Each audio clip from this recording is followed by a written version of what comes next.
Okay, it's 5:34. It looks like we have a quorum of CBRC members here now, and I assume more folks will be coming in as we get going. And Stefan, I believe in our email thread with CBRC co-chairs and vice chairs, I believe you had agreed to facilitate since Taz and Raya were both not able to be here this evening. Does that still work for you? And can I pass it over to you to kick us off this evening?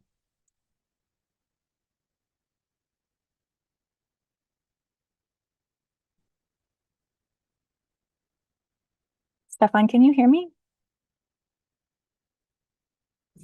Sorry, I had to step away. I thought that Maria would start, but I'm happy to start. Sure. Do we have a quorum, you said? Yes, we do have a quorum. All right, then let's get started. Thank you. Okay, thanks for being here, folks. I wanted to kick us off with just a little bit of welcome and housekeeping as we get started. So things are really ramping up for our committee. We have some working meetings on the horizon, as well as in the near term, a board work session, a joint work session with CBRC. This is coming up this coming Tuesday. We'll have more information on the meeting this coming Tuesday later in the evening. But jumping ahead to April, the first date you see here in April 11th. At this time, we expect that you all will have the proposed budget document available. So as long as we're meeting our due dates and deadlines and everything is moving forward as we expect, you'll have the budget document available at that time. And you'll also have the local option levy data to review with staff analysis. And so you can start diving into the content at that time and start planning how the report will come together.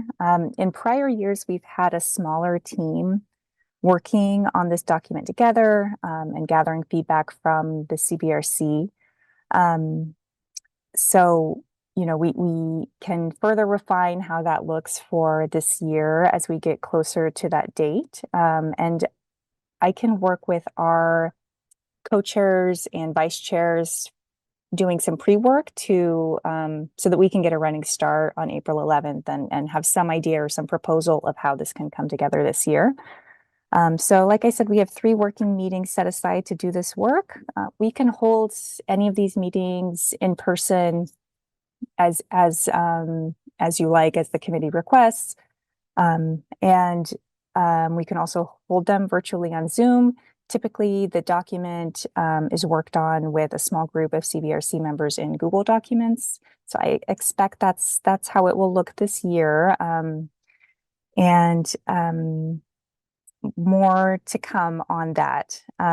So the other date that's highlighted here is May 7th.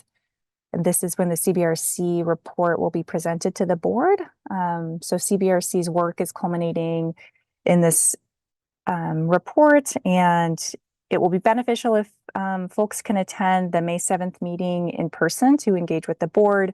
But more details will be shared as we get closer to that date around the location and time, and if there's a Zoom option, all of that will be shared later. The other bit of housekeeping is linking again, and when you have these slides that I wasn't able to provide ahead of time, there'll be a link again to our form for questions and answers, and you can always email me with your questions as well.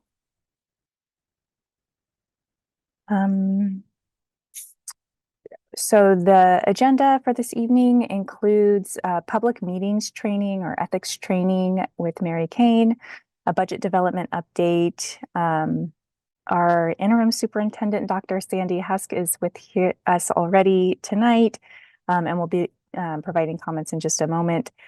And our learning acceleration leadership folks are here, Darcy Soto and Christina Howard, and they're here to provide a program overview, and then we'll close for the evening after that. So that is an overview of our agenda. And with that, Dr. Husk, if you're ready, and it's a good time, I know that you wanted to provide some comments for CBRC. So I'll pass it over to you. Sure. Thank you so much. And I just can't tell you what an amazing adventure it is to be in Portland Public Schools as the interim superintendent on my 4th week. And I'll tell you a little bit about myself, and then I just want to do a welcome. And then when we get to the end of the budget development, I'd like permission to make a few comments again. First of all, I'm thrilled to be in this position. I have my initial impressions. There's an enormous amount of talent in the school district, at the school board, and definitely in the community. And I recognize how many community members are here volunteering and supporting this wonderful team and staff. So thank you so much for doing that. Myung, I don't think I've ever met anyone as graceful and as talented at dealing with people and budgets at the same time. And he just really says so many good things about the work that you do, and I believe him all the way. Just a little bit quickly about me.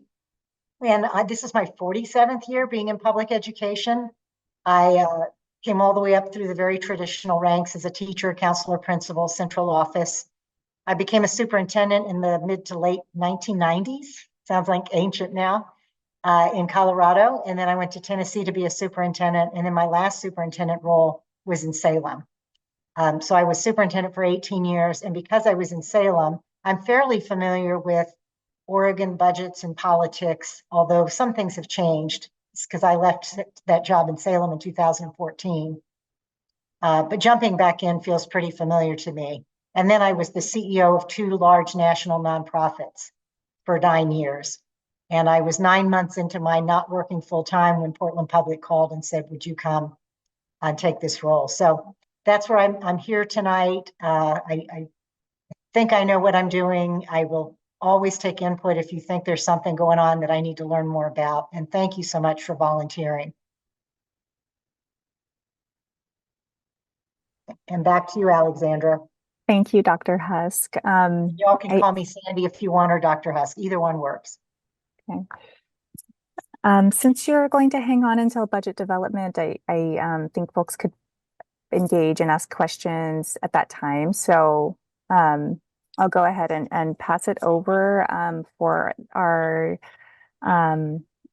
content on public meetings law and ethics from Mary Kane. Mary, thanks so much for being here. I've been fortunate enough to work with you on several projects, and you're a wonderful resource. So I appreciate you being here.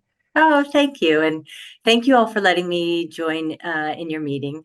I am the senior legal counsel, so I'm part of the legal team here. And what I'm here tonight to talk about is public meetings law and why it's important to you. So the first slide, please. So I think you are all a bit have some knowledge of the public meetings law, and being that given that you work so closely with the board, but what the public meetings laws in Oregon are about, they're based on an idea that the public needs to be aware of the deliberations and the decisions of the governing bodies of the state, right? And the information that upon which they are making these decisions. And so it requires governing body meetings and deliberations to be open to the public. And part of that openness requires that the public has notice that you're actually meeting. So you have to provide the time, the place of these meetings, and it must be accessible to people wishing to attend. So as tonight, we're appearing by virtually and accessible to almost everyone.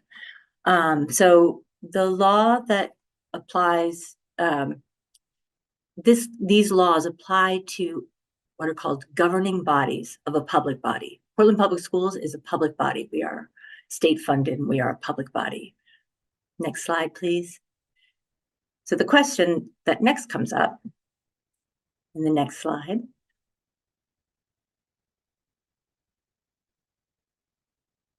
is, what is a governing body of a public body? And you can continue. How they define it in the public laws is 2 or more members of any public body who have the authority to make decisions for or the recommendations to a public body on policy or administrations, or a governing body. So the school board is a governing body. The superintendent is not, but who are also considered, or what are also considered governing bodies, are committees, such as yourself, that are authorized to make decisions for or to advise the school board on areas that they are going to make decisions on. So committees such as yourself are tasked with gathering information to make recommendations to the school board. That's what makes you a governing body.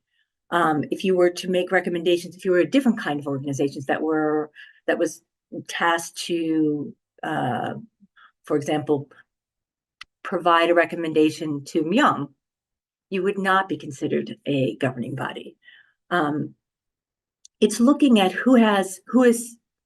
whether you are providing information or giving recommendations to the person who has the or entity that has the ultimate decision. Next slide, please. So the reason that I'm here tonight is because all members of governing body committees are subject to public meeting laws because of the nature of the work they do. This includes the staff who are part of the committee, but it also includes volunteers, community members, anybody who is part of this committee. Next slide, please.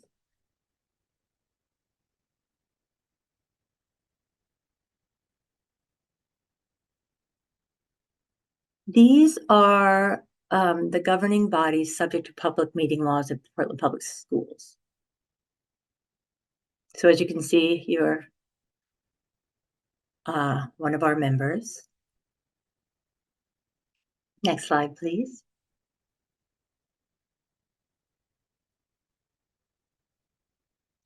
I touched on this earlier, but public meetings are very prescribed under the law.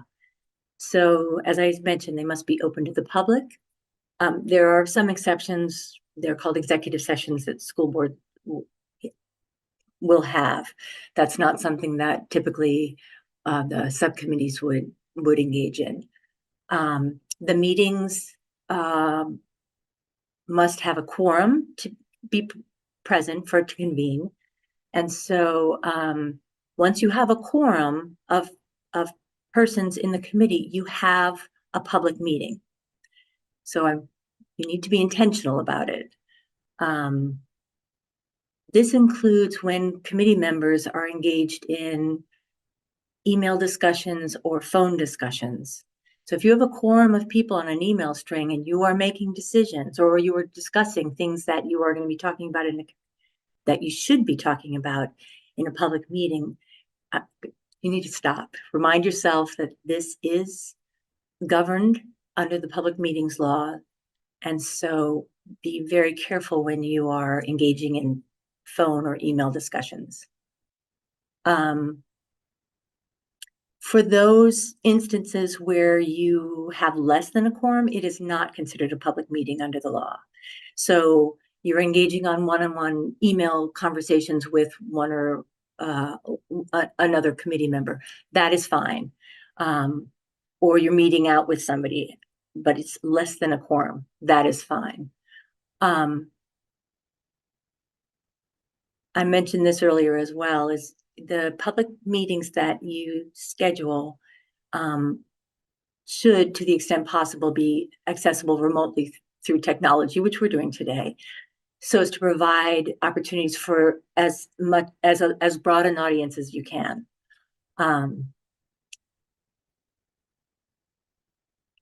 Committee members may meet in social gatherings. I mean, you're not, but I would advise you not to talk about any of the subjects that you would otherwise be talking about in a public meeting.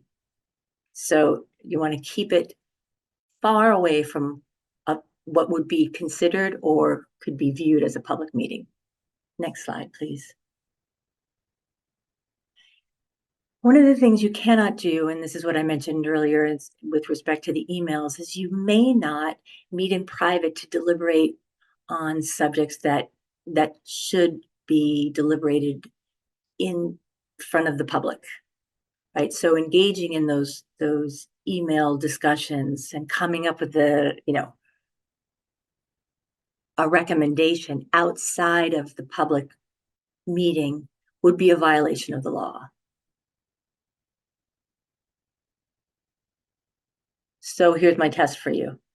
3 board members of a 5-member board exchange emails discussing the upcoming high school boundary changes that the full board will soon vote on. The first question you need to ask is, do we have a quorum? The answer is yes.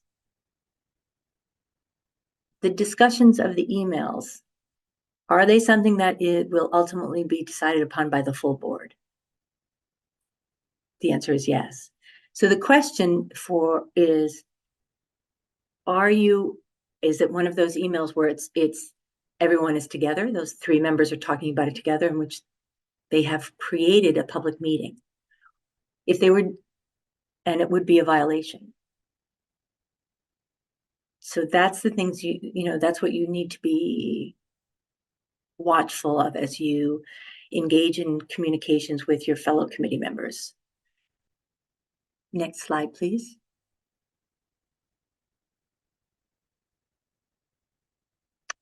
This is an example of one of the cases where a school board, it was the Ben Lapine School Board, met and were found to have violated the public meeting laws. It was not great. Next slide, please.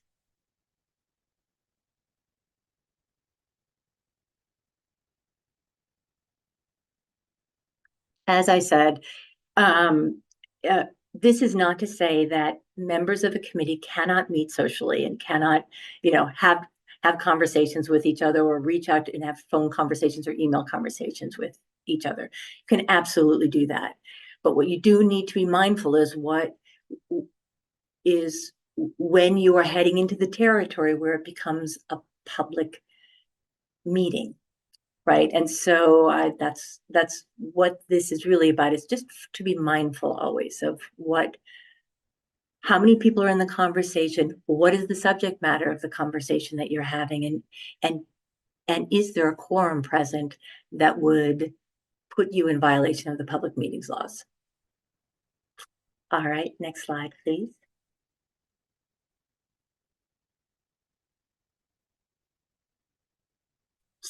I said this already, some of this is redundant. Electronic communications can also be considered public meetings, and so you need to be careful, again, of your communications via text and email.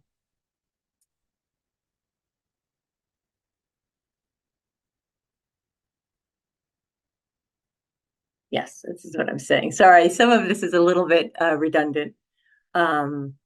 There was a case in the Lane County case, Handy, where it was found that the engagement of what are called serial communications. So you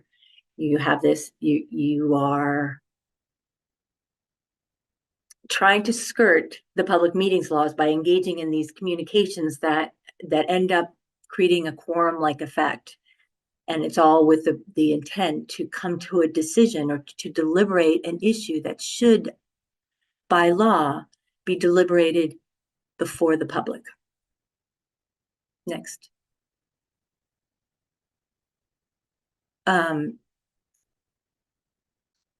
This is to help you as you're walking through these things. I'm sure in your committee, there may be some discrete issues that you assign maybe 1 or 2 members to look into, to bring to the committee as a whole. That is not considered a public meeting, as long as you keep it, again, not having a quorum of people, quorum of committee members as part of it. But you can work in small groups on those kinds of tasks that I'm sure happens a lot, and where the purpose is to go dig deep on one particular issue, bring it back to your committee for discussion of, what next steps or what recommendations you're going to make to the board. And so that is fine. That is not considered a public meeting. Next.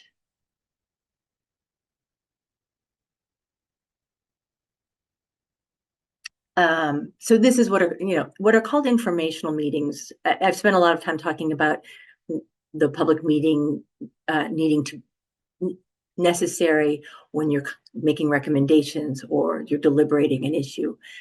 But informational meetings are also considered under the public or within the public meetings laws. And those are the kinds of meetings where you bring on an expert in some issue who is going to speak to you, but you're not necessarily going to make a decision as a result of this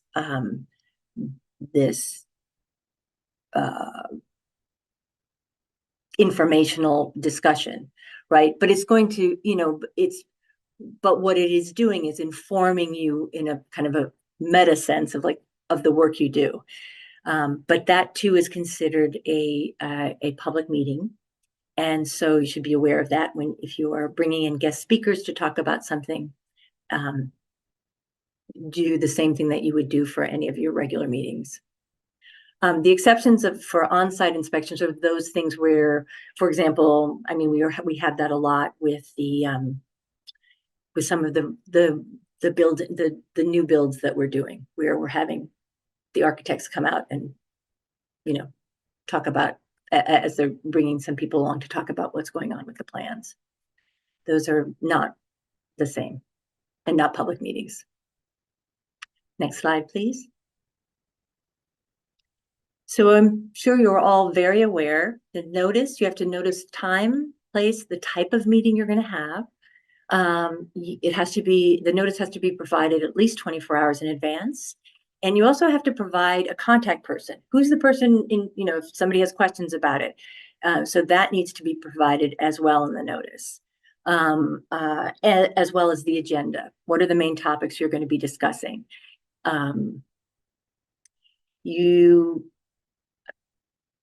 The space and location are accessible to individuals with disabilities. So virtual is a great option.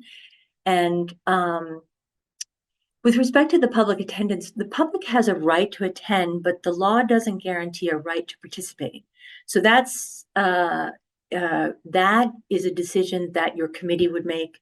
It's probably in your bylaws or your charter, or you may not have it in the bylaws yet, but you have had a practice of allowing that. So then you can. But as far as what is legally required, what is required is attendance, not participation.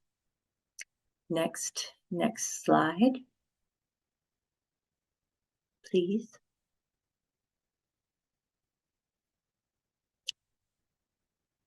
And this is not my legal advice, but it's just, it is very important for us to establish trust with our community. And if there is a perception that we are, as an entity, are making decisions in private or and not being as transparent as we can be, even if we are abiding by the law, if we don't have, if we lose the public trust, we lose a lot. So even when you think you might not need to make it a public meeting, I would say err on the side of making it public. Next slide, please.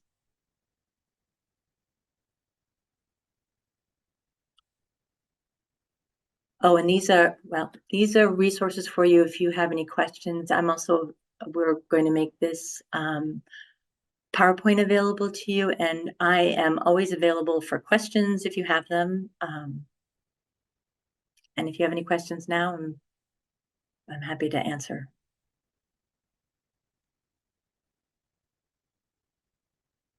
Grace, I see you have your hand up. We have one from Grace. Grace, do you want to read your question?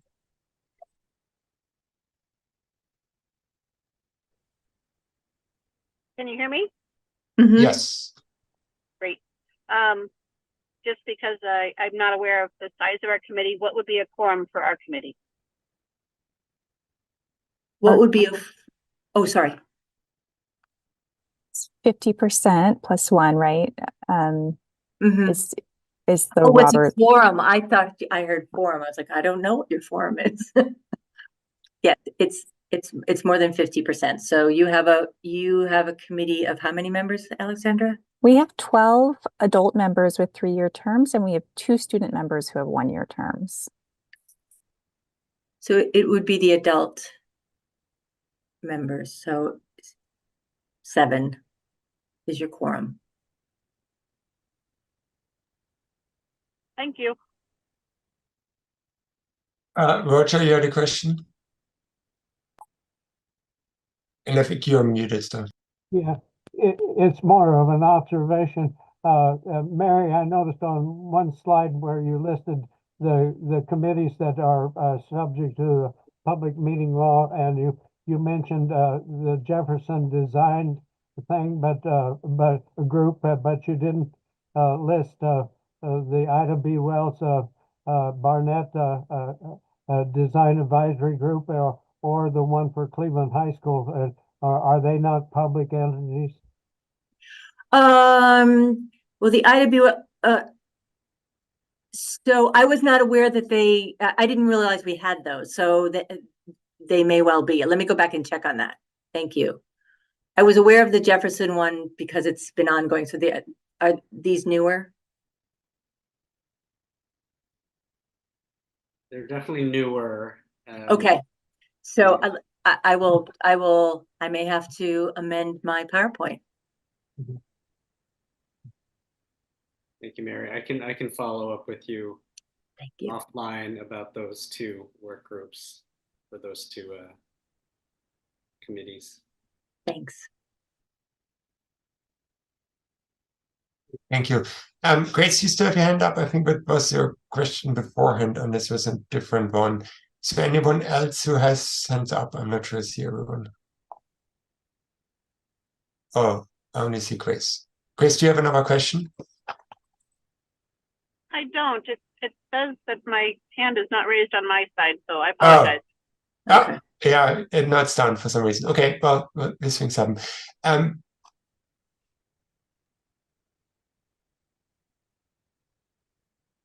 Yes, Mr. Sullivan, you want to pose a question as well?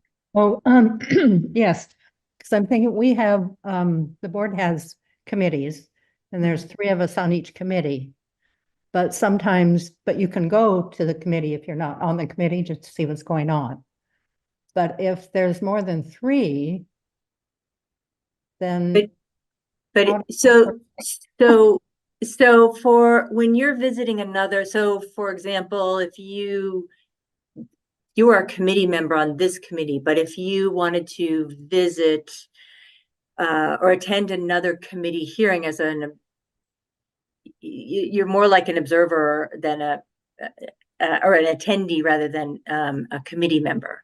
So you wouldn't change the quorum number because you wouldn't be, for example, they may ask for your input on something, but with respect to whether or not the recommendations from the committee are moving forward, it would be the board, the committee members who would be making that recommendation. Okay, so if there was a vote, it would only be the 3. Yeah. Okay, thank you. Yeah. Yeah.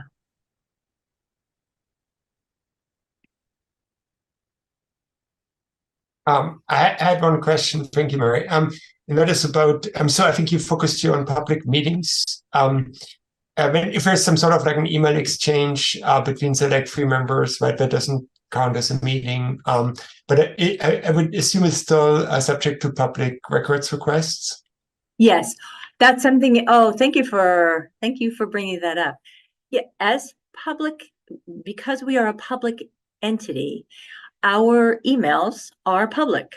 Now, there are some exemptions, so that carved out where there's certain information that wouldn't be provided to the public, but for the most part, your emails are public records and can be provided to the public at their request. The exceptions that I'm talking about, the ones you're probably most familiar with are the ones that are attorney-client privileged, or there is a provision that exempts internal communications of something that is pending, right? So that has an exemption while a plan is pending, but once that plan is finalized, then it's no longer exempt. So there are a few exemptions within the public records law, but yes, you should also be thinking about that always, of what you put into your communications. We advise our staff a lot about that. So, remaining professional, keeping it on topic. Yeah, thank you. That's why I was asking. I think it's just a good reminder to when you communicate in any kind of forum, whether it's a meeting or not, to keep in mind that you're in a public sphere, and adhere to those standards. Great. Are there any other questions? I wanted to thank you for asking that question, Stefan. And in another jurisdiction where I supported a committee, the advice was to create a separate email address for committees because of this public records request concern. So I just wanted to name that. And I think a risk there is that you would miss communications unless you set up some forwarding rule, but that was the advice that was provided in that space. So it would still be, if you're communicating information about the committee or about the public entity, it would still be accessible as a public records request. So using your personal phone does not protect you from a public records request if what you're talking about on your personal phone is public business. So just to be careful about that, to say, oh, if I have a separate email account, I'm okay. That's, just be careful of that. It's presume that if you are doing public business, that it is available to the public.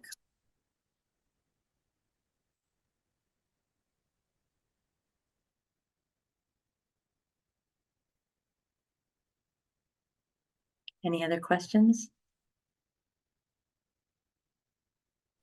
Thank you for the work you do. And thank you for letting me be a part of this. I really appreciate it. Thank you for that presentation. It was really, really informative. I learned something about meetings I didn't know. Good. Thank you. All right. Thank you, Mary.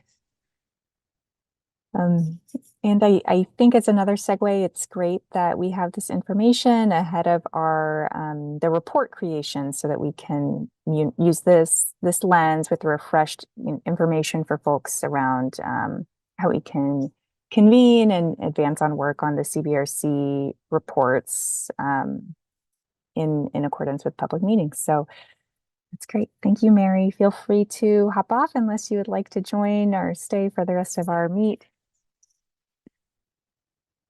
Okay. Okay, so I'll move us along. We have a budget development update for you. Dr. Husk, I heard you say that you wanted to provide some additional comments, and I believe that's towards the end after we've shared information. But let me know if you have any other needs this evening.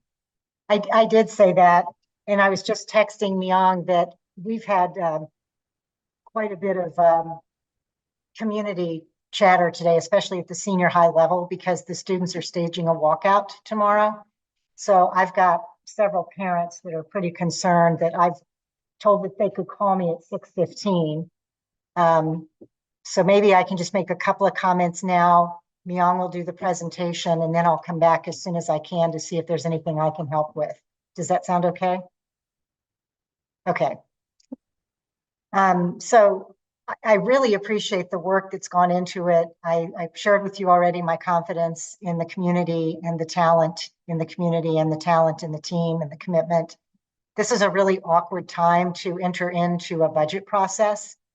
And I'm so reminded of what the school districts across the nation, but the ones in Oregon were going through, and it all hit us in about 2008 through 2010, when of course we were in the Great Recession and the revenues dropped off so quickly.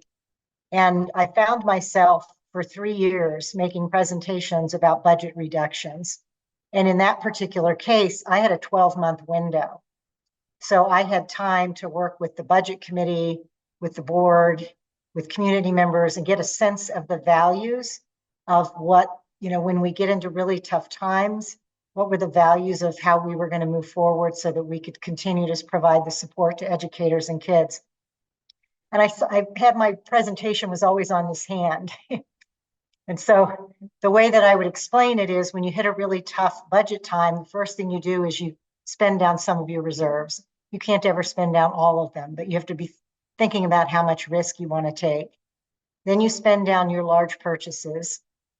Then you spend down what I call symbolic spending, travel, food, things that really don't ever amount to a ton of money, but they are symbolically really important. And then the last two things that you look at are people. And it's either how many people you have or how much you pay people. And you always start with the central office first. And you do as much tightening there as you can. What is awkward, I think, in this particular case is there was some considerable reduction of central office last year. And instead of being able to have discussions about reducing potentially, and we did some furlough days, I don't know what Portland did, but a lot of the districts in Oregon did some furlough days during those tough times. That was the reducing the amount of people we pay. But here, we're in the opposite situation where we wanted to support our employees. We did have a strike. And so we do have a substantial amount of increase and well-deserved compensation coming back into the budget. And then you put on top of that the window is so short. So it just feels a little awkward that we had to announce some of the school reductions. And then tonight we'll be talking about the community reductions. But it's the circumstances we have. And I think that what happens when we go through these processes is we have a lot of public dialogue.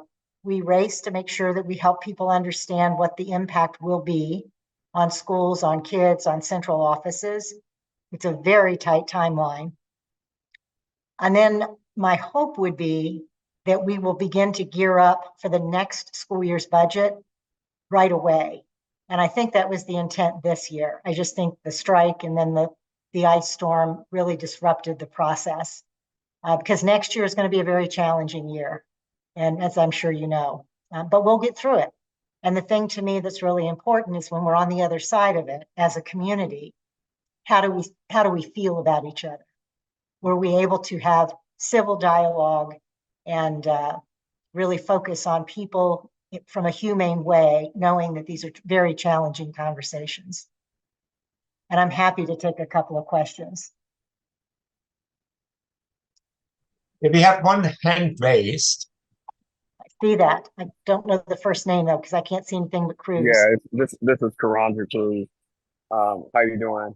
Congratulations on your interim position. Sorry, I'm at an event.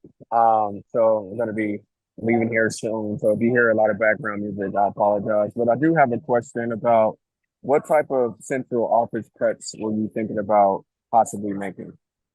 That's what the presentation's about tonight. Thank you. So if you have to leave, I'm assuming, Alexandra, that they get access to the deck and there can be some follow-up questions later. Yes, that's right. Okay. Any other hands up, Stefan? I don't see any. No, Karanji, I think your hand is still up, but if you mind putting it down. Any other questions? Yeah, no problem. Thank you. I think that's it for now. Yeah. Okay. I'm going to keep my, I'm going to turn my camera off. I'm going to take the parent call as soon as it comes through, and then I'll come back and see where we are on the presentation. Sounds great. Thank you. Thank you, Sandy. So we have content prepared for you tonight. Our initial slides are shedding some light on how data and stakeholders are engaged to inform the difficult budget decisions. As you're aware from working on CBRC, or maybe being aware of CBRC if you are a new member this year, community feedback has been important in informing and validating budget decisions, especially as we've seen the CBRC report from prior year informing budget decisions as we went through our budget amendment process. And so that is an example of engaging stakeholders and qualitative community data to inform our budget decisions. And more generally, wanted to shed light on how budget decisions are made. When you have access to this deck, there will be a link to our PPS priorities, our strategic plan, our board goals, and our vision. And these priorities must be centered when making budget decisions, especially when we're facing a budget shortfall that requires large reductions. One of the earliest phases in the budget decision-making process at this district is designing the core requirements for schools to comply, including contractual needs and the district's priorities. This is sometimes called the core program handbook. And so you might hear that named in board meetings or when staff are presenting information. So this is an actual document that includes the requirements for school staffing. And going into budgeting this year, aware of the $30 million gap that we're seeking to close, the team analyzed the overall system of school-based supports, which included central and school-based positions or any other allocations, dollar-based allocations, and found some redundancies. And a goal for this year was to be more strategic and more specific about allocations to schools that need additional supports. So when we're in lean times, when we're in a constraint budget environment or a reduction budget environment, isolating the core requirements from additional investments becomes quite important. And investments beyond core requirements are evaluated and data is engaged to understand more about the investments. So we're seeking to understand the intention of the program and its orientation to schools. So like Dr. Husk said, centering students, putting students first and schools first. We're asking the question, is the program impacting students? And secondly, engaging with the goals in the program, understanding if the program has been successful, if it's meeting its goals. And that could include understanding the community perspectives on the program. So what do the folks being served by the program think about the program, or from an outside perspective?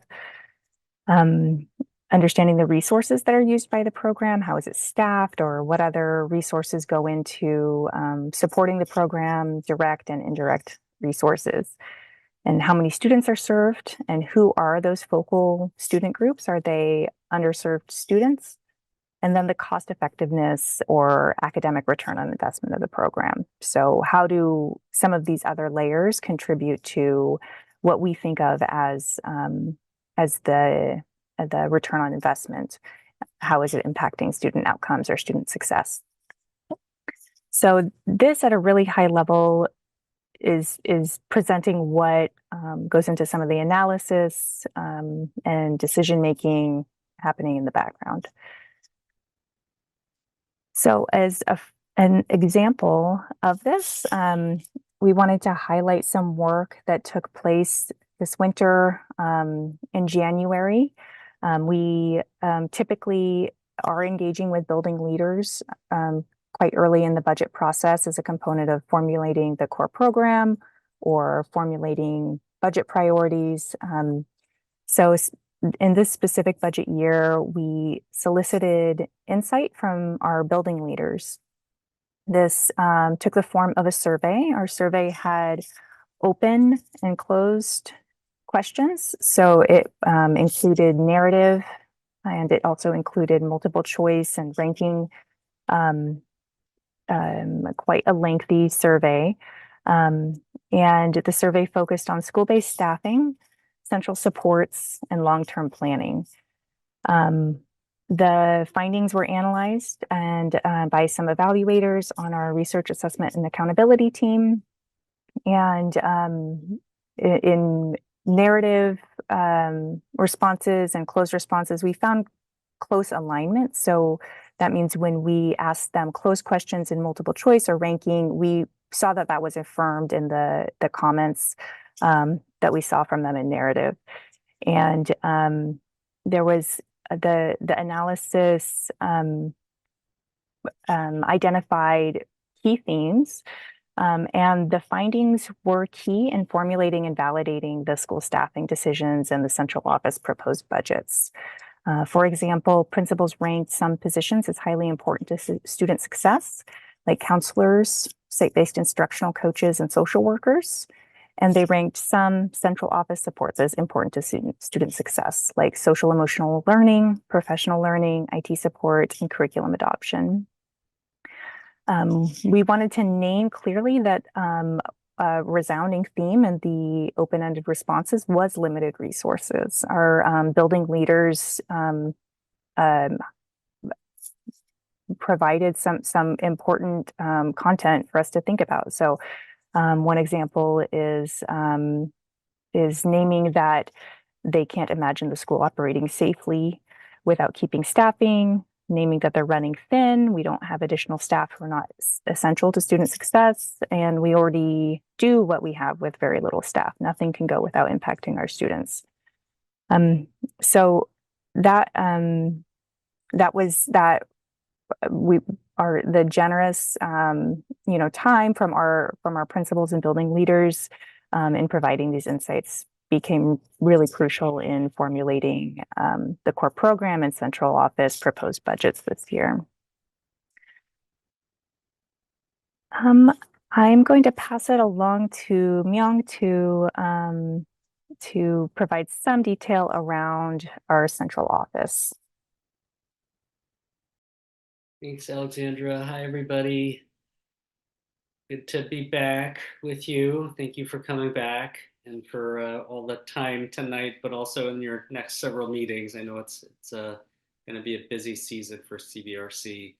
So this is a very high level update about the budget development process, the substance of how things are shaping up. And to Dr. Cruz's question, I have a little bit of an update, but a lot of the details are still being hashed out. So we'll be providing more information over the next few weeks. But I think last time on February 15th, I believe it was, when CBRC had your last meeting and when we were all together, we shared a very broad overview of the distribution, the buckets of budget reductions, totaling to that $30 million that Alexandra just mentioned.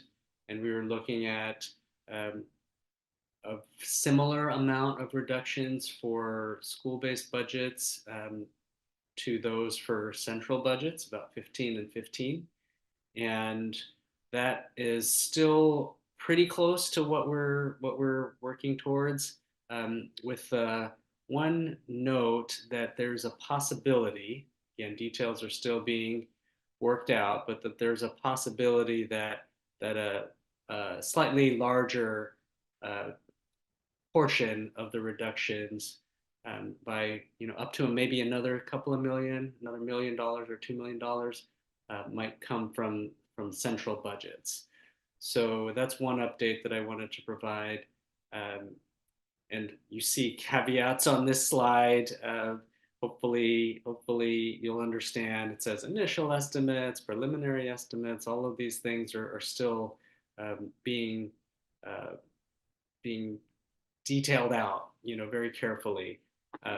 But that said, we are looking at specific types of reductions, and the way our preliminary work to date, with that $15 to $17 million range in mind, most of that, 80–85% of that is likely to come from staff reductions. So translating to about $13 to $15 million of that total. And then a smaller portion, but still material portion, about $2 million roughly is likely to come from non-personnel expenses, including contracts, purchase services, supplies and materials, and the like. So again, this is very broad, and there are details underneath all of these numbers, but we're still working them out. And obviously, I think folks could appreciate that with respect to any changes in staff, especially involving positions that are filled, that folks are in now, we need to be very intentional about how that information is shared to ultimately to the affected employees, our colleagues, but also the colleagues that they work most closely with, including their supervisors and the like. So it's a pretty intricate process, and we need to handle those conversations and the rollout of this information once the decisions are finalized, or at least in terms of preparing the superintendent's proposed budget. We need to do that very deliberately and in a certain order. So for those kinds of reasons, this is the level of information we have to share tonight. And obviously, we'll get closer and closer and be able to provide more and more details as we get closer to the release of the superintendent's proposed budget in a little over a month. Grace, I see your hand up.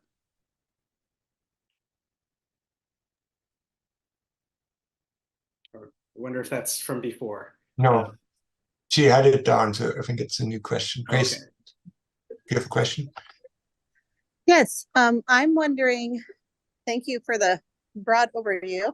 I'm wondering if you know when we might know, not the specific positions, but at least how many of the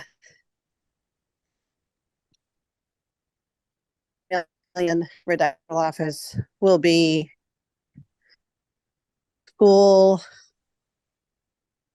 schools, like which ones are custodial, that type of thing. Right. I heard a bit of scratchiness in the audio on my end, but I think I get the gist of which types of those reductions will be school facing or student facing versus less so, and when will that be known? So we're probably close to a month away from being able to really share information like that publicly, give or take a few days, a little bit, but largely because of that the cascade of communications. That's a big reason why we need to take a bit of time to inform all of the individuals and their colleagues and their supervisors in a certain order. So the work is being done very, very actively. I would say that it's not like we're just getting started in identifying what those possible reductions might look like. But in terms of being able to share information publicly, we're probably about a month away.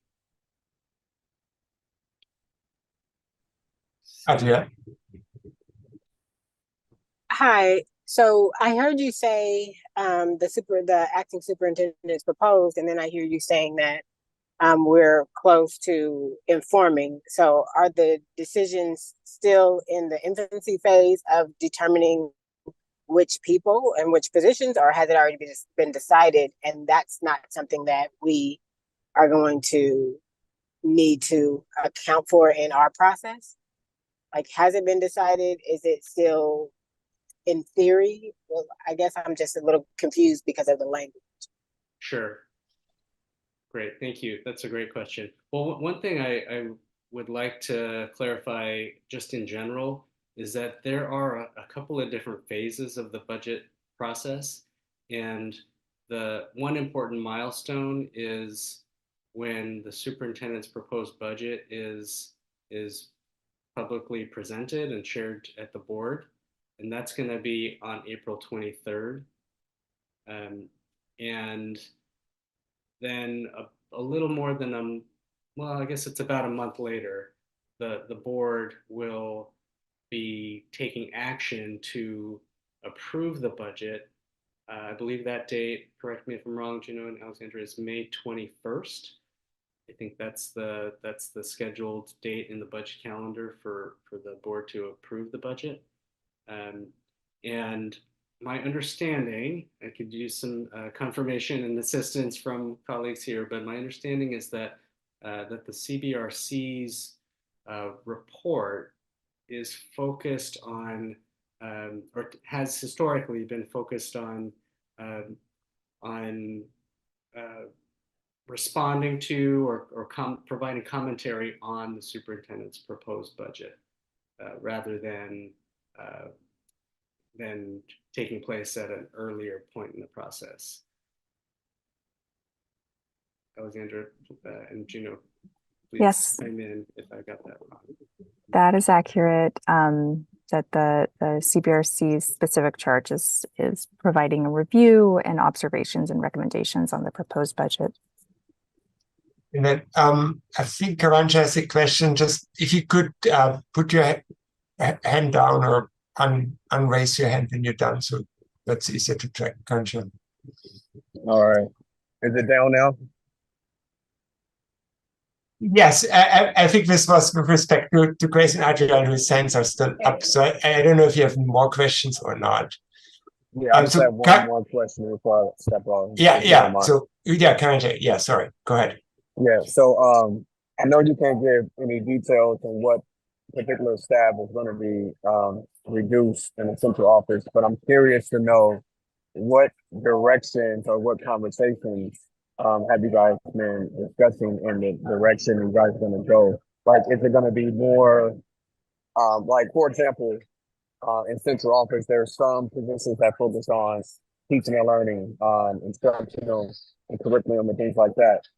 There's other things that kind of focus on other aspects of operations and special education, things like that. So I'm just curious of what departments or what type of areas were you guys thinking about in the conversation as you guys are fleshing things out?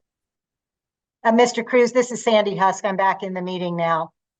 We always try to start with the departments. We try to look at the function of the department and reduce administrative overhead as much as we can. But there are some times when we do that, depending on the department. The best example most recently is special education, because those cuts have already been announced, even though their budgets are at the central office and they're not teaching students during the day. So even when we reduce overhead at the administrative level, it does sometimes have an impact at the school level. The hard thing about this is after a 40 million reduction last year, you can't get 30 million out of central office. It's just not there. So I hope that answers the question. And I would just add that the scope of these reductions really are going to cover just about all of the different parts of the district. It's not, this is too big a number to really concentrate on one or two or a handful of specific areas. So our approach as the staff has been to really look broadly at ways to reduce our spending, but tighten the belts, even if it's some functions, I think it's proven more challenging than others, but every major function of the district is gonna be impacted. So it's going to be fairly universal in terms of having to make some adjustments. May I ask a question? Who's this? This is Grace. Oh, Grace. Yeah. So I'm sorry. I'm trying to track whose hands are up and not. So that's why I said I have I think Luke and Aaron, and then you, and maybe Adriel. All have their hands up. So would it be good? I'd like to first have Luke and Aaron, and then you. Is that okay? And then can I just, before we go for this, I think like one thing that might be helpful to clarify. So this is, I think, about the next year's budget, the 2024-2025 budget. I looked at last month's slides, and it aligns with those numbers from there. So it's not a change from what we've seen from last month. I think these are the same numbers. And I think when we talk about these changes in numbers, so it's good to keep in mind there are changes to this year's budget. There's changes, there have been changes or there have been reductions to the central office in the previous budget, 2022 to 2023. And so these are changes to the upcoming budget. I think that's the context here we're talking about. Okay, so then I'll give it to Luke. Hi, yes. I have a couple of questions. So first, returning on to a question from earlier, I'm wondering, do we have specifics on what the staff reduction in terms of like personnel numbers is going to look like, and then in comparison to the central budget reductions numbers, and kind of including in that, is this a part of the superintendent's kind of overall budget, and will that be something that CBRC is looking over and making comments on? Right. So just to, in case this wasn't clear, the two boxes where it says staff reductions and non-personnel reductions, the 13 to 15 and the 2 million, those are very broad breakouts of the 15 to 17 million. So they're not different or separate reductions. So the sentence in the middle of the page where it says central budget reductions will likely total to 15 to 17 million, that's the kind of the broad category of total reductions to central budgets. And then of that 15 to 17, we are likely to see that 13 to 15 of that 15 to 17 will be in the form of reductions of positions, and then the other 2 million likely to come from non-personnel. And in terms of the CBRC's role in looking at the superintendent's budget, yes, that's exactly not exclusively, but that's a major part of the CBRC's of the charge to look at the superintendent's budget and to provide comments on it or observations. So that's when Alexandra mentioned the work sessions, and we might want to flip back to that before the meeting adjourns. I think there is a slide actually coming up that repeats some of those dates. That a lot of that time and effort, I think, will be naturally focused on reviewing the superintendent's proposed budget and preparing the CBRC's memo. Great. Thanks. Aaron, you're next. Thank you. So I spent a couple weeks in the PPS central office working in the contracts department. And during that time, there was a surprising number of consulting contracts that came through that were for $24,999, which I was told at that time was $1 under the trigger for board review. I saw at least 3, and they were getting kind of jammed through. I would imagine that something like that is contained within the 2 million estimate, like those are actually being looked at more closely at this point. Yes, I mean, I think the way I would respond to that is twofold. One is all of the leaders of the major departments um, in the various offices within central that manage central budgets. A big part of their responsibility is prioritizing, reviewing, and prioritizing within the resources that they are accountable for. And so a lot of the recommendations that are being made to the superintendent um, reflect looking at a combination of people and non-personnel budgets. So that would certainly include looking at contracts and whether if there are contracts that could be scaled back, that could be wound down, um, and maybe have been suitable at a certain level based on um, you know a more expansive budget environment or budget context. And now we're obviously kind of the pendulum is swinging to be that we have to prioritize further. I mean, certainly that's something that the budget managers, the department heads have been looking at just in general. And obviously each department has different contracts that are appropriate for their own departments. The practice that you're mentioning, Aaron, about sort of sizing the contract or a given contract to stay below a threshold. I'm going to be honest and say we haven't really. I have not myself, at least. I'll speak for myself. Looked closely at that. At those patterns. I'll make a note to take a scan for that. Our contracts office, as you may know, does a really good job of keeping track of data and running analytics. So we can definitely look at that. The amounts have changed. I will say if the threshold for board approval was $25,000 at one point, it's that has increased since then. But I get the general question about looking for the amounts that are sort of right below that threshold or other thresholds.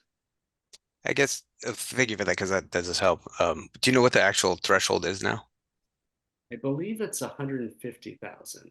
Holy moly! For board approval. Well, because these couples that came through were, I just hoping that there's some level of outside objective review of these department interior spending, because some of these were not, these were like somebody's friend getting put on payroll basically. And as we're scrambling to do this, that I hope that there's a secondary like review of how these spendings are being broken down, and that we're not just trusting somebody with their own little fiefdom to make the right call. Aaron, I will say I totally agree with you, but I also don't know enough about the level of scrutiny before it gets to contracts, and that is something that I'm sure that Myung will pass on to his predecessor to make sure we go through those patterns. Thank you. Great, thanks. Grace?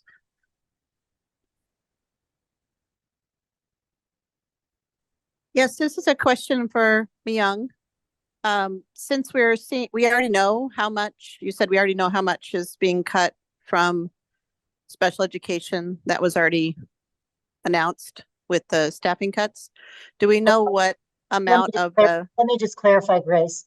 The people that were impacted have been informed that they're unassigned. And that we do that because we have to let them know early so that they can look for other jobs either inside the district or outside of the district. It does not mean they've been cut, and it hasn't been formally decided. It's being recommended. It may sound like a minor difference, but it's kind of important to the employee. Thank you, Dr. Husk. my question is, of the 15 million staffing, since we know, it sounds like we know the amount of staffing that is being cut from special education, what is the what amount is left of that 15 million that is not special education? Well, it's actually most. I mean, they're like I said, these are gonna be related to departments' functions throughout the district. So as most of that 13 to 15 million is gonna be outside of special education. I mean, certainly special education is among that range, is within that, it's a part of a component of that range, but definitely not the majority. Thank you. Okay, I think that's all, everyone. I just want to look at the time. It's about 6:45. We have like one more item on our list. And I think it seems like there's more slides here. So should we continue with this part here, or is there more here to do, and then see how far we can go? Sure, maybe we can speed this part up a bit. I think I've commented on most of this already, so we don't necessarily need to dwell on this, but just we're looking at streamlining and consolidating services as much as we can, looking at things that are essential and must-haves. And we're going to share more information next month about the details, as I said. But we did have a little bit more content to share about under this topic, under this agenda item, budget development. So maybe Juno and Alexandra, could we sort of spend a little more time finishing out this portion of the agenda, and then make sure we leave time for the third topic, learning acceleration. So I'm gonna, I think Juno is gonna speak next. Yeah. Hi, everybody. This is a word cloud that kind of represents the things that we've invested in and that we continue to invest and maintain these programs. We're fortunate to be able to maintain these like services and programs and initiatives, and each of these are valuable to the student experience and contributes to the overall strategic priorities and the board goals for the district. Next slide, please. And here, here's a link to the public-facing budget development website, where it breaks down the annual budget process, includes where our revenues come from, primarily speaking towards the Gen Fund and the Special Revenue Fund, how our budget is reflected in our strategic plan, our community vision, and our board goals, what our challenges are for this upcoming year, and key upcoming dates as well. And there will be community information sessions in April and May, and so we'll get those details to you all soon.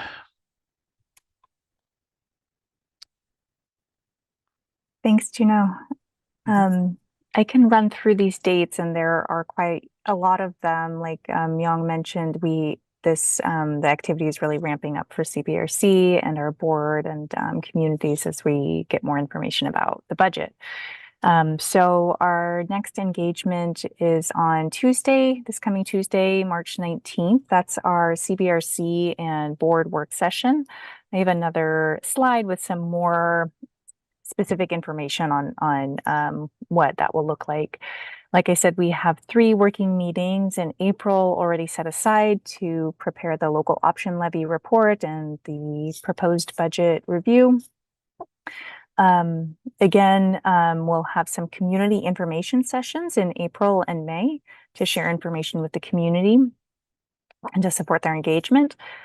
On April 23rd, our proposed budget will be presented to the board. So our superintendent's proposed budget will be presented at the regular board meeting on April 23rd.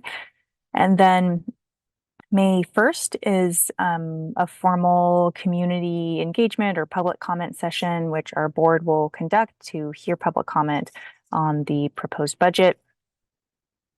Following that, we have the CBRC's report presented to the board, and there will also be time for discussion in a work session format. On May 14th, we've held time for a tentative board budget work session if needed. And then our budget will move into its second phase, which is the approved budget, and we'll have an approved budget hearing on May 21st. Following that, the approved budget needs to be certified by the Tax Supervising and Conservation Commission, or TSCC. So TSCC will review the approved budget and will certify it. That has to happen before we can adopt the budget. And so that hearing is happening on June 11th, and then the adopted budget hearing, where it will be voted on by our board, will also happen on June 11th, immediately, or I think 30 minutes after the TSCC hearing on that. So those are the dates. And in terms of preparing for the engagement coming up on Tuesday, March 19th, this is an evening engagement, and the goals of the session are sharing updates on developing the proposed budget. The content will actually be similar to what was shared tonight. So you have a preview, and the other goal is to provide space for discussion and questions, and then to outline next steps for the board and our community and CBRC in terms of getting to a proposed budget. So CBRC's role in this work session, you're welcome to engage in person or virtually. So this meeting is going to be held in person at the Profit Center in the boardroom. And like I said, you're welcome to join virtually as well, and provide comments or questions in the virtual format or in person as needed or preferred by you. And the time of the meeting is 6 p.m. to 9 p.m. We do have some items on the consent agenda, I noted, so I assume that it will take maybe 20 minutes to get through those items, as well as the other comment that typically comes at the beginning of a meeting. So maybe 6:10 to 6:20, I believe we'll get started. And if you do come in person, there will be food available, and I'll be here, so I can show you all where to find some food, and it'll be great to see you if you're able to make it in person.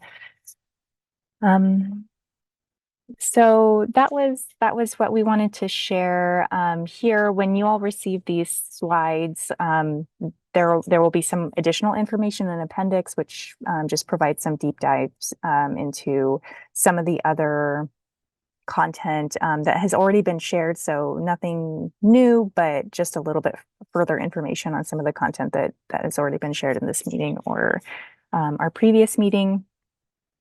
So I'll pause there. Grace, I see your hand is up, but I think it might still be up. If there were any questions. It is still up. It says it's lowered on my side, but it's still up. I don't know why. But I also just wanted to say thank you, and I have to sign off now because my kids' play is starting in like 5 minutes. Okay, have fun, Grace. Thank you. It's all very helpful information, and I'll watch the video and read the slides. Thank you. Thank you.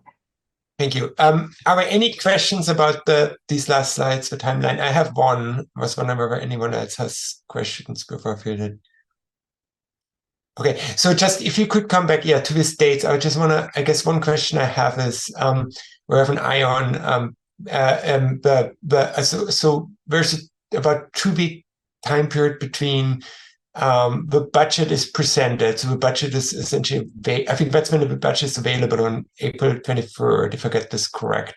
And then May 7th, when the CBRC presentation takes place. But I think the report or our letter needs to be provided earlier than that. Do you know what time that is? Or what date that is? So you will have you'll have access to the document ahead of the 23rd. So it'll be available hopefully on April 11th. And I should have included the due date for us. It typically is the due date is kind of refined as we go through the process, and sometimes there's extra time needed and provided. So I can put the target due date. I'll send that out to you all in an email, but know that it has shifted in prior years where extensions have been provided. Okay, yeah, that would be great. Like from past years' experiences, it takes a little bit to go through the budget in details and correlate some of these questions or comments that people have. So understanding the timeline I think is helpful. Are there any other questions regarding our schedule here? Doesn't look like it. So we have just a few minutes left. It doesn't seem like we have enough time for the last item, the Learning Acceleration Program. We actually have until 7:30. Oh, we have until 7:30. Yep. My bad. Then let's switch over to that. Great. That works perfectly because I saw that Darcy Soto just joined. And I have the slides here available for you. Darcy, if you can hear us. And I can. Hi, everyone. Good evening. Let me just, I'm going to adjust my window here a little bit and make sure that I can have both things in front of me. Great. Okay, so Alexander, you've got the deck, so I'll just ask you to drive, and we will go through these slides and then available for questions, of course. So we have up here the definition of learning acceleration. This is our PPS definition of learning acceleration, that it's the intentional implementation of a set of strategies intended to leverage student assets, strengths, and gifts in order to accelerate learning, provide access to unfinished learning, and move every student toward mastery of key grade level standards and skills. And I'm really happy to be here tonight to talk about what we do in learning acceleration and present on how we'll be moving this work forward in the 24-25 school year. We heard your recommendations from last year, and we have just exciting and interesting news, even in this challenging financial situation that the district is in, to share how we're going to be moving forward using some braided funding to continue the work. So, Alexander, if you would move on to the next slide. Oh, I forgot there's some animation. So in thinking about how we are moving the work forward in the next school year, one of our investments is Summer Acceleration Academy, which is 4 weeks of academic programming in the summer that is targeted to meet the needs of students who need additional support in literacy specifically, and focusing also on math and STEAM learning. And if you move forward, we also have high dosage tutoring, where we have targeted explicit instruction focusing on foundational literacy in 8-week cycles for students who have that need. And we are looking at the data and planning to move forward with that in a number of different ways that I'll describe in a moment. And then finally, we have our learning acceleration instructional specialists who will be continuing at the high school level for the 24-25 school year. We have been really fortunate to have the ESSER funded investments the past 2 years in this area. And so we're excited to be able to continue summer acceleration and high dosage tutoring with our early literacy success grant investment funds and the newly passed House Bill 4082 for summer learning. And I'll talk in another slide about how we're going to continue the work that our learning acceleration instructional specialists in the kindergarten through 8th grade space, how that work is going to continue, and how we're going to be moving the investment in different ways with some braided funding sources. So I'm excited to share about Summer Acceleration Academy this year. We love feedback, and every year we get a lot of feedback through surveys and focus groups and parent interviews. And so we tailor the program to meet the needs of students and to ensure that families can access this program. So our program dates this year, July 1st to August 1st. We'll be serving about 2,200 students at 11 hub sites. This year we'll be focusing on grades K-5 to, again, support that early literacy piece and also just be responsive to our budget needs. We're focusing on inviting students who are below grade level in reading based on district adopted assessments and prioritizing enrollment for historically underserved students. This year we have an increased number of instructional minutes to add additional time to literacy instruction for all grades served at SAA, and a reading support team that will be deployed across grade levels to ensure that we can have some small group instruction so that we can reach all the students who are below grade level and attending summer acceleration.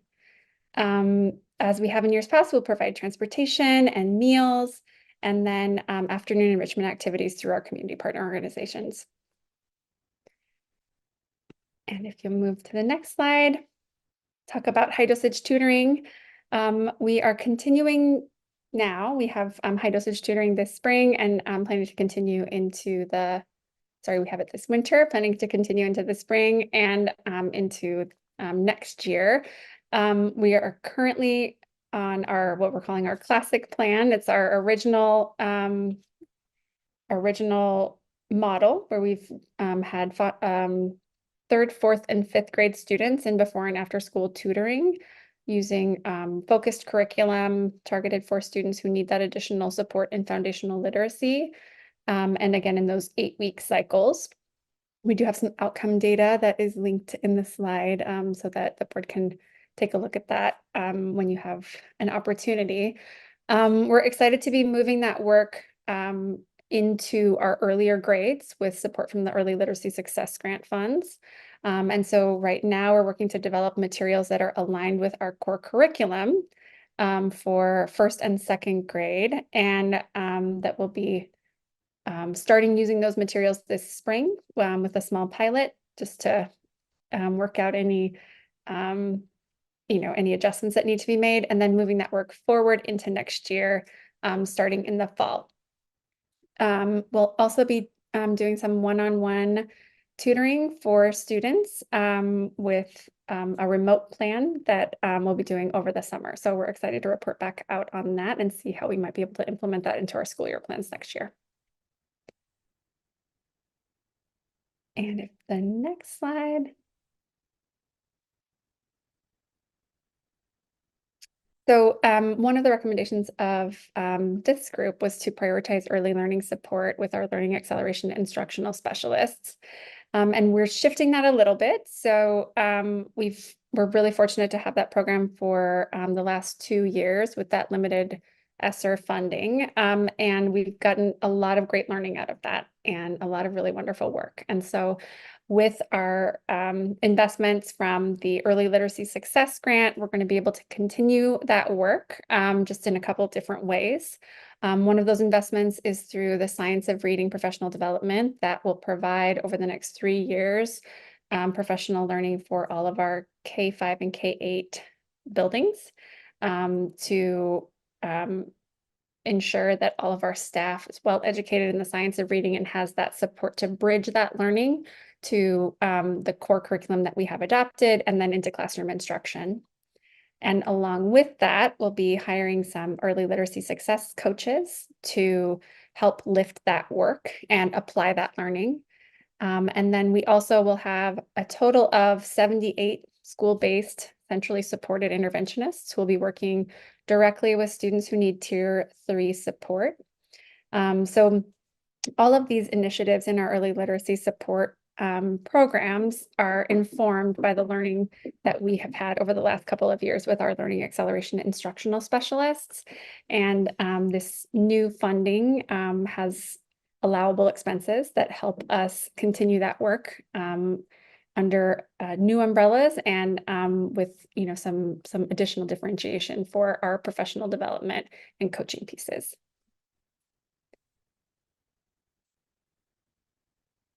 All right, I think that brings us to the end of our slides, and happy to answer any questions that you might have. I know Christina Howard is also here, and yeah, just open to hear any observations or questions. Yeah, thank you so much. Any questions for us?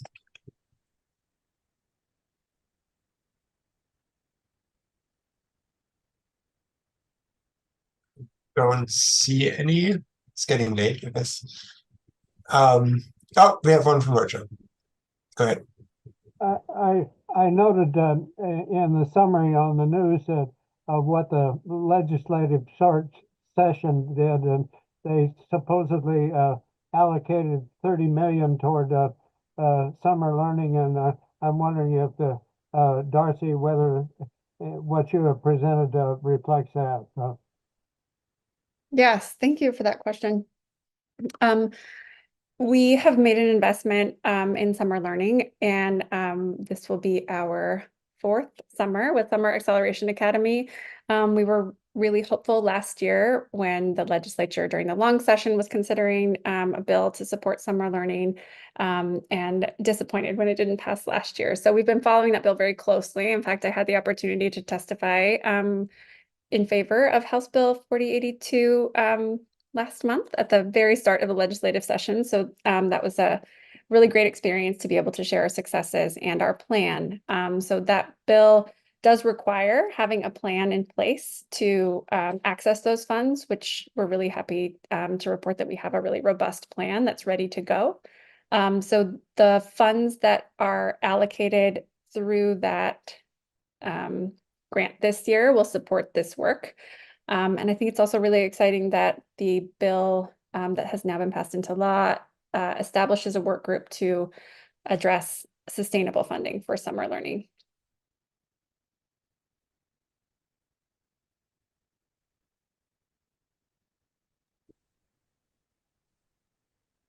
Any other questions? We have one from Board Member Sullivan.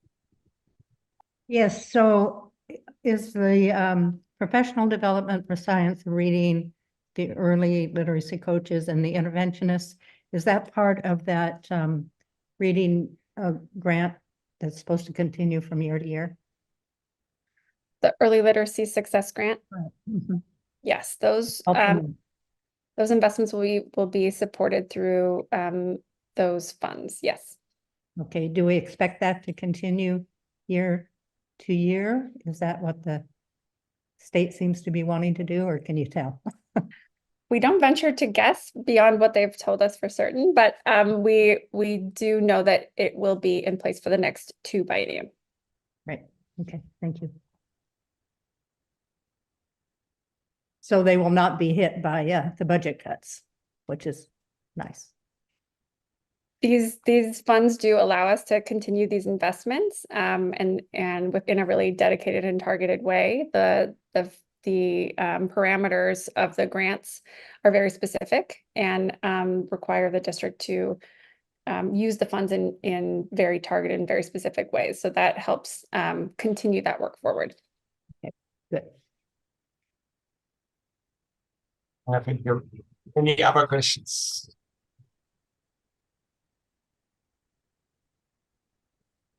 Roger? I just thought I would help Patty. What the legislature did when they enacted that special program, that freed up the district funds that were previously allocated for this purpose to be used elsewhere, but we're utilizing those funds. So. Yeah. Good, thank you.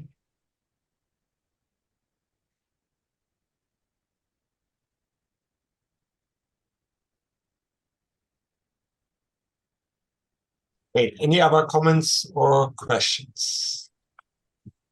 Let's see any. Okay, good. Well, thank you so much for your presentation. Thank you. Yeah, thank you. I wanted to echo that gratitude. Thank you so much for being here and sharing with the community. Okay. And then with that, there was no other content. I did want to mention before we close that we do have Q&A. Like I mentioned, I'm relinking the form to our Google form for questions and answers. I don't have any updates on the questions that have been asked. It's the nature of some of the questions that have been asked are similar to some of the things that have come up this evening, where we are early in the process to provide details on the nature of reductions, and we're the process needs to unfold with the cascading communications. So as we have are able to provide answers to those questions, we will include them, and those are on the CBRC. I can't remember the name of it. I think it was our CBRC, our Google site. So I'll resend the link to that so you all can see what has already been answered that we were able to address earlier in this process. Myung, do you want to jump in and then we can go to Roger? I just wanted to sort of spotlight the fact that Christina Howard is here. Darcy mentioned it. Thank you so much, Darcy, for sharing that and for preparing on pretty short notice and making yourselves available. But Christina is or was here as well, and I just wanted to spotlight her. Maybe she rolled off. I don't see her box. I know she had a few commitments this evening, so I'll definitely pass on those sentiments to her, and it's a pleasure to come and share our work with you all. Great. And just for the members, Christina is the interim chief academic officer. She's been filling that role for most of this school year, and has a really large span of responsibilities, working super closely with Darcy and lots of other fantastic people on the teaching and learning teams. And you might have, not to volunteer her anything, but I wouldn't be surprised if the CBRC saw fit to to invite members of the team back at some points in your future. Really excellent work and such interesting content to hear about. Thank you. Roger, you had a comment or question? Comment only. Darcy, you might want to correct the opening slide on your presentation. The acronym CBRC is incorrect. I apologize. Thank you. Thanks for that correction. That may be a function of a tardy slide deck preparation. And a last minute request, and I also didn't notice that. Thanks, Roger. Yeah, thanks for noting. Any other general questions or remarks from CBRC members or anyone else? Roger? I just want to express thanks to you for presiding tonight. Thank you.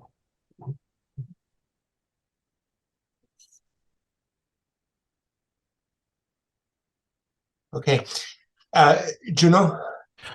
Yes, I just wanted to clear up a quick piece of information that was asked by Aaron. The contract threshold has now increased to 50,000.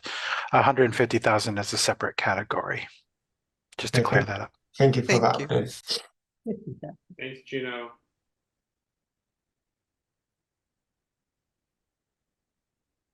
Any other comments or questions? Sorry, Alexander. No, I was just acknowledging that I don't see any other comments or questions and wanted to ask you if you wanted to close out the meeting. Yeah. So I think we're all done. Thank you everyone for attending and following and following the various presentations and discussions and adding to them. And I think we adjourn the meeting. Thank you all.